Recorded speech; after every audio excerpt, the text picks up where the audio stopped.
بحر اوقیانوس سمندری سمندر ہے۔ دوستو توجہ کیجئے گا، یہ نبی کا صحابی جو مدینے سے چلا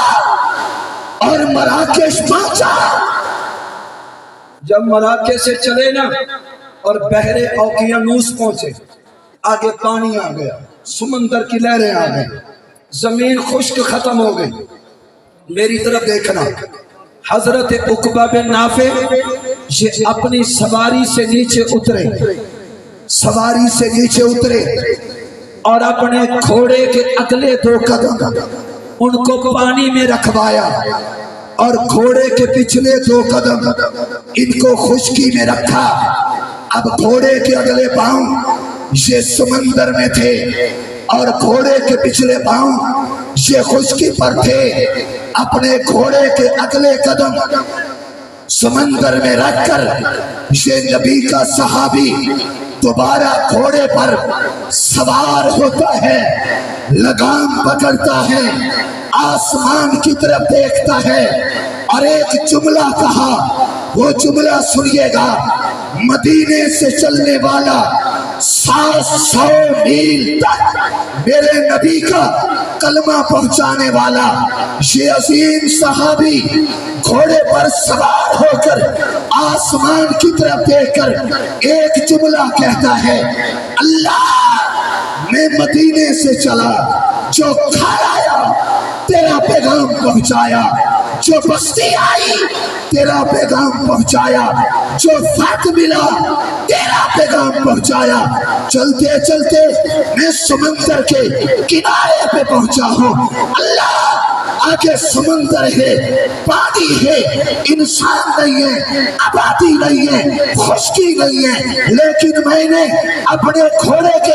اگلے 2 قدم پانی میں شریے رکھے ہیں۔ اگر مجھے پتا چل جائے کہ سمندر کے آگے تیری دنیا بستی ہے، انسان بستے ہیں، اللہ میں تیرے انسان تک تیرے مدنی کا کلمہ پہنچانے کے لیے سمندر میں گھوڑا دوڑانے کے لیے تیار۔ سچی بات یہ ہے کہ میری حاضری اور یہاں پر آنا صرف اپنے خانوادہ مرشد کے حکم کو پورا کرنے کی غرض سے ہے۔ میں شکر گزار ہوں اپنے مرشد کے خاندان کا کہ وہ اس اجتماع میں حاضری کا حکم فرماتے ہیں۔ صرف حاضری لگوانے کے لیے بالکل مختصر انداز میں 1-2 باتیں آپ حضرات کے سامنے عرض کر کے اس مبارک اجتماع میں اپنا حصہ ڈالنا چاہتا ہوں کہ اس وقت روئے زمین پر شرق و غرب، شمال و جنوب، بر و بحر، عرب و عجم میں یہ جتنا ہم دین اسلام کی بہاریں دیکھ رہے ہیں، چاہے وہ دین اسلام کی بہاریں مدارس کی صورت میں ہوں، مساجد کی صورت میں ہوں، خانقاہوں کی صورت میں ہوں، دعوت اور تبلیغ کی صورت میں ہوں، جہاد و قتال کی صورت میں ہو، درس و تدریس کی صورت میں ہو، نماز، روزہ، حج، زکوٰۃ، قربانی کی صورت میں ہو، ذکر اور اذکار اور تلاوت کی صورت میں ہو، یا کسی خطیب کی خطابت کی صورت میں ہو، یا کسی ثناخان کی ثناخانی اور نعت خوانی کی صورت میں ہو، اس وقت جتنا دین اسلام کی بہاریں ہم اپنی آنکھوں سے دیکھ رہے ہیں، اور اس قرب قیامت ہونے کے باوجود اس وقت دین اسلام کی جتنی رونقیں اور بہاریں اس وقت دنیا میں موجود ہیں اور اس وقت تک موجود رہی، اور قیامت تک جو دین کی بہاریں اس دنیا میں موجود رہیں گی، یہ ساری کی ساری دین کی بہاریں اور رونقیں یہ آمنہ کے لال محمد مصطفیٰ صلی اللہ علیہ وسلم کی مقدس جماعت صحابہ کی محنت کا صدقہ ہے۔ یہ سارا کا سارا دین اسلام کا چہرہ جو آج میرے اور آپ کے سامنے ہے، یہ سارے کی ساری رونقیں جو آج تک باقی رہی اور باقی رہیں گی، یہ ساری کی ساری رونقیں، اس کی اساس اور اس کی بنیاد، اس میں اصل محنت اور اصل قربانی اگر کسی جماعت اور افراد کی ہے تو وہ میرے محمد مصطفیٰ صلی اللہ علیہ وسلم کی مقدس مبارک اور تربیت یافتہ جماعت صحابہ کرام کی ہے۔ آپ دین اسلام کا کوئی بھی شعبہ لے لیں، ہر شعبے کی بنیاد میں آپ کو میرے محمد عربی کے صحابہ کرام کا اخلاص، ان کی قربانیاں، ان کی جد و جہد اور ان کی ہی قربانیاں نظر آئیں گی۔ آپ مسجد اور مدرسے کو لیں تو سب سے پہلے مسجد اور مدرسے کی بنیاد میں آپ کو صحابہ کرام کی محنت یہ نظر آئے گی۔ آپ جہاد و قتال کو لیں تو سب سے پہلے جہاد و قتال میں آپ کو صحاب رسول کی محنت اور ان کی قربانیاں اور ان کا بہتا ہوا خون اور ان کے تڑپتے ہوئے لاشیں یہ آپ کو نظر آئیں گے۔ اگر آپ درس و تدریس کو لیں تو سب سے پہلے قرآن اور سنت کے درس و تدریس میں آپ کو صحابہ کرام کی محنتیں نظر آئیں گی۔ اگر آپ دعوت اور تبلیغ کو لیں تو اس دعوت اور تبلیغ میں بھی اساسی اور بنیادی طور پر آپ کو صحابہ کرام کی محنت نظر آئے گی۔ میں مثال کے طور پر صرف ایک صحابی کا ایک واقعہ آپ کے سامنے عرض کرنا چاہتا ہوں۔ آقا علیہ السلام کے ایک جلیل القدر صحابی گزرے ہیں جن کا نام حضرت سیدنا عقبہ بن نافع رضی اللہ تعالی عنہ ہے۔ یہ وہ صحابی ہیں جن کے سینے میں دعوت و تبلیغ کا جنون تھا، جذبہ تھا، اور اس جذبے کو لے کر کہ ایک ایک گھر میں ایک ایک بستی میں میں محمد مصطفیٰ کی سنت اور شریعت کو پہنچاؤں۔ یہ پیغمبر کا صحابی ایک سواری لیتا ہے اور ایک سواری لے کر یہ سواری پہ سوار ہوتا ہے اور یہ مدینے سے چلتا ہے اور مراکش تک یہ چلتا جاتا ہے، اور یہ بھی نہیں کہ یہ مدینے سے چلا اور مراکش میں جا کے اترا، نہ بابا، یہ مدینے سے چلے، راستے میں جو گھر آیا یہ نیچے اترے، دروازے پہ دستک دی، میرے پیغمبر کا کلمہ پہنچایا، جو بستی آئی سواری سے نیچے اترے، بستی میں گئے، آمنہ کے لال کے دین کی طرف دعوت دی ہے، یہ مدینہ سے چلے، مراکش تک آئے، مراکش میں پہنچے، 700 میل کا سفر اس صحابی نے کیا، مدینہ سے لے کر مراکش تک کوئی ایک گھر، کوئی ایک بستی ایسی نہیں تھی کہ جس کے سامنے سے میرے پیغمبر کا یہ صحابی گزرا ہو، دعوت نہ دی ہو، کلمہ نہ پڑھایا ہو، اللہ کی توحید کا نعرہ نہ لگایا ہو، مصطفیٰ کی ختم نبوت کا پیغام پہنچایا نہ ہو، مدینے سے لے کر مراکش تک چپے چپے پر مصطفیٰ کا کلمہ پہنچایا تو اس صحابی نے پہنچایا۔ حضرت سیدنا عقبہ بن نافع مراکش پہنچے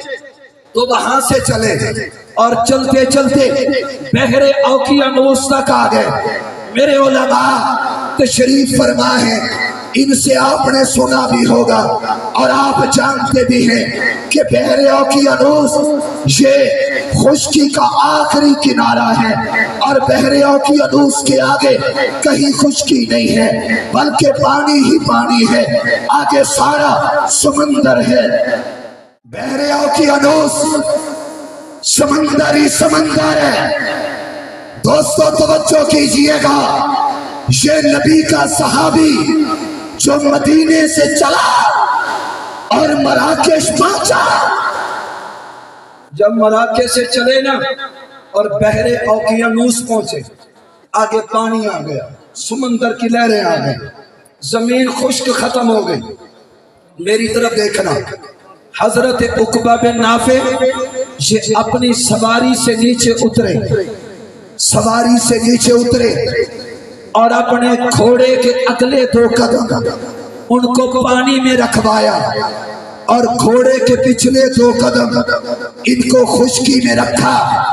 اب گھوڑے کے اگلے پاؤں یہ سمندر میں تھے اور گھوڑے کے پچھلے پاؤں یہ خشکی پر تھے۔ اپنے گھوڑے کے اگلے قدم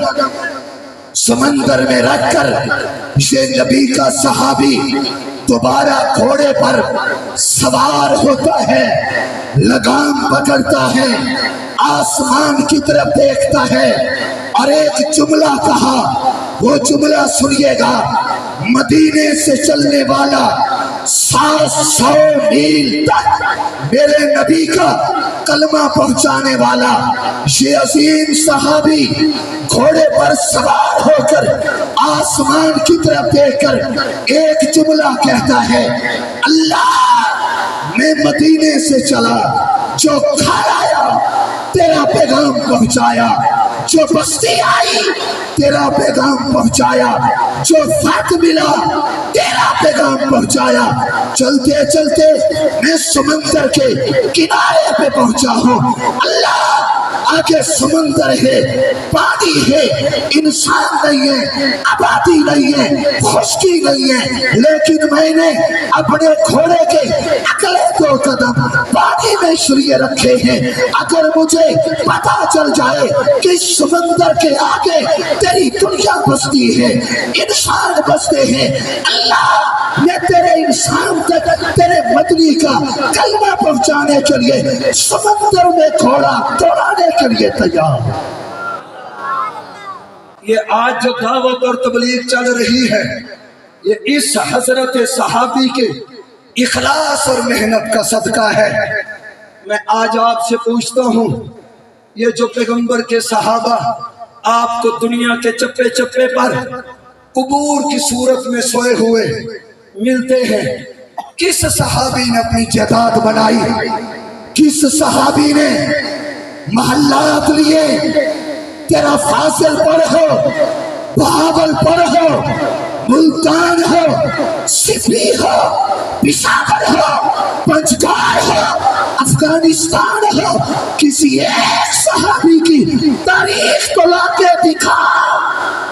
کہ اس نے آ کر رقبے لیے ہیں، جائیدادیں بنائی ہیں، محلات تعمیر کیے ہوں۔ وہ آئے بھی ہمارے لیے، رہے بھی ہمارے لیے، جیے بھی ہمارے لیے اور دنیا سے گئے بھی ہمارے لیے۔ افسوس ہوتا ہے جن صحابہ کے صدقے آج میری اور آپ کی داڑیاں، میری اور آپ کی ٹوپیاں، میری اور آپ کی پگڑیاں، میری اور آپ کی دستار،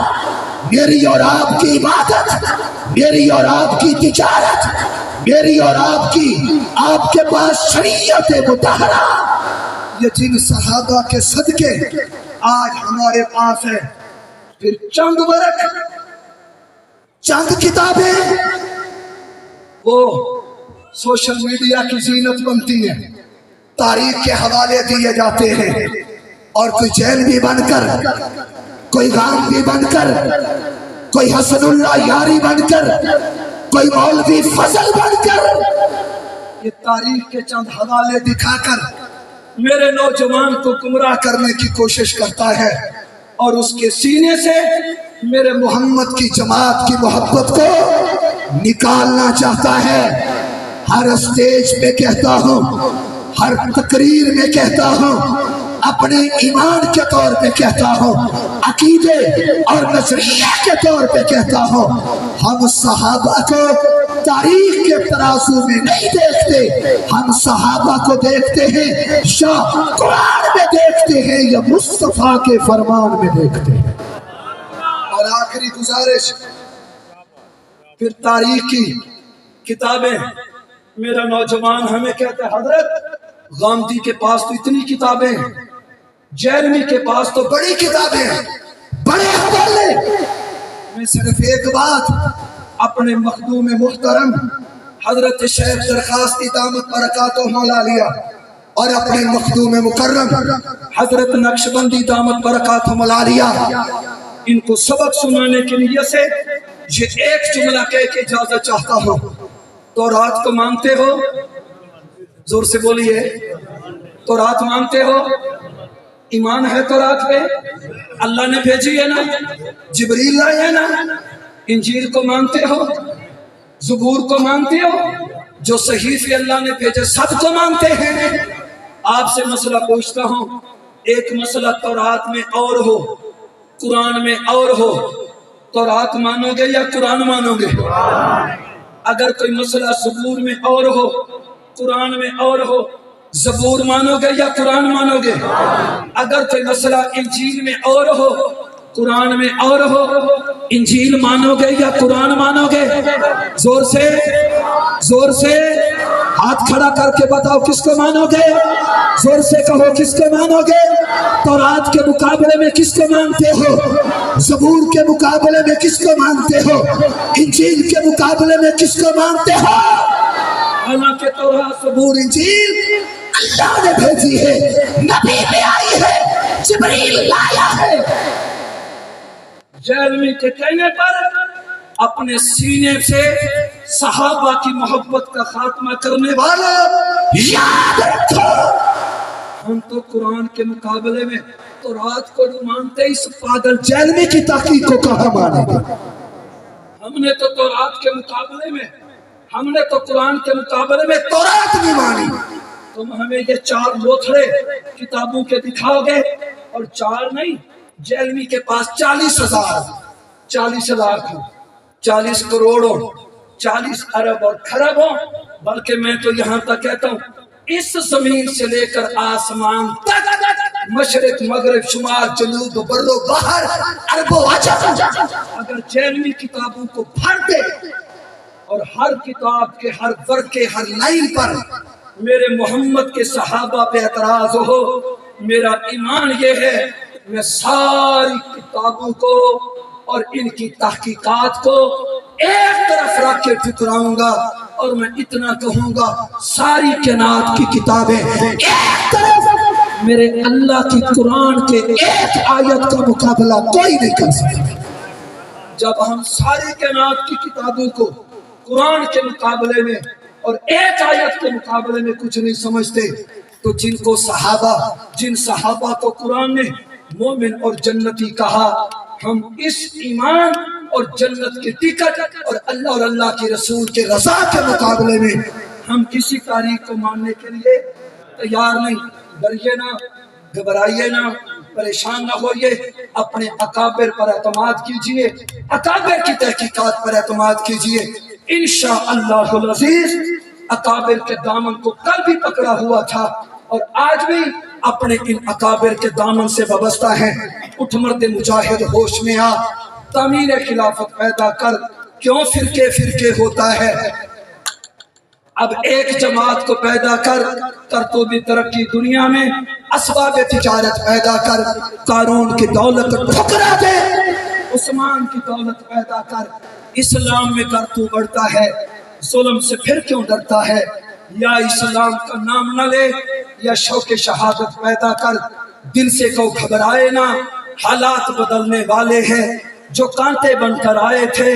وہ لمحے ٹلنے والے ہیں. مظلوموں کی آہوں نے شوروں کی ادائیں کہہ لی ہیں، یہ قید و قفس بیگانوں کے ظالم بدلنے والے ہیں. ہمت نہیں طوفانوں میں جذبوں کو ہمارے چھین سکے،